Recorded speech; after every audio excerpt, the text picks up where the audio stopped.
Hello साथीहरू, आज चाहिँ म चाहिँ गुड फ्राइडेको छुट्टीमा चाहिँ चर्च गएर आएर चाहिँ चिया बगानमा आइरहेको छु। साथीहरू हेर्नुहोस् त, म चाहिँ चियापत्ती टिप्दैछु। किनभने त साथीहरू यो चियापत्तीलाई चाहिँ यसरी बाकोबाट टिपेन भने चाहिँ के हुन्छ भनेर चाहिँ बाँधी पर्छ, त्यो भएर फेरि आउँदैन हो। त्यो भएर साथीहरू हामी चाहिँ छुट्टीमा चाहिँ मैले काम गर्छु। ड्युटी नगएको दिन चाहिँ गएको बेला त अब टाइम पाउँदिनँ साथीहरू है। त्यही भएर चाहिँ आज म पत्ती टिप्न आएको छु साथीहरू।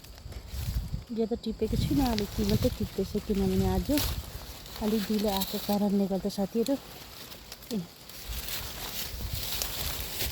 आज त मैले चस्मा लगाएर आएको छु साथीहरू चियापत्ती टिप्दै, किनभने यो मेरो ज्यादा आँखा दुख्यो कि त्यो भएर चाहिँ अस्ति चियापत्ती टिप्दैको कारणले गर्दा चियापत्ती टिप्दैछु। हेर्नुहोस् न साथीहरू, यस्तो टिप्यो भने चाहिँ मार्नु सुविस्ता हुन्छ, त्यो भएर चाहिँ मार्नु सुविस्ता हुन्छ। अनि मसिनो टिप्नुपर्छ।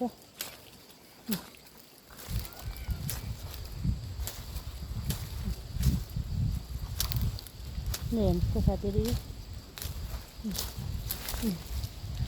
यो चाहिँ मार्नु सुविस्ता है, मसिनो पर नानीले के पर टिपिरहेको छ।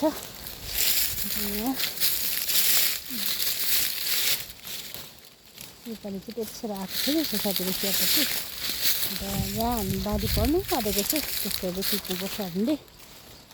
त्यो टिप्यो भने चाहिँ सजिलो हुन्छ, किनभने भोलिपछि सुल्का आउँछ छिटो।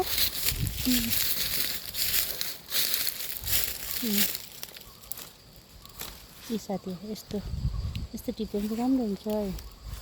अब गरम भइसकेको छ, ज्याकेट लगाएर आएको जङ्गलमा। र हाम्रो भिडियोलाई हेर्नु नबिर्सिनुहोस् होला सबैजनालाई साथीहरूले।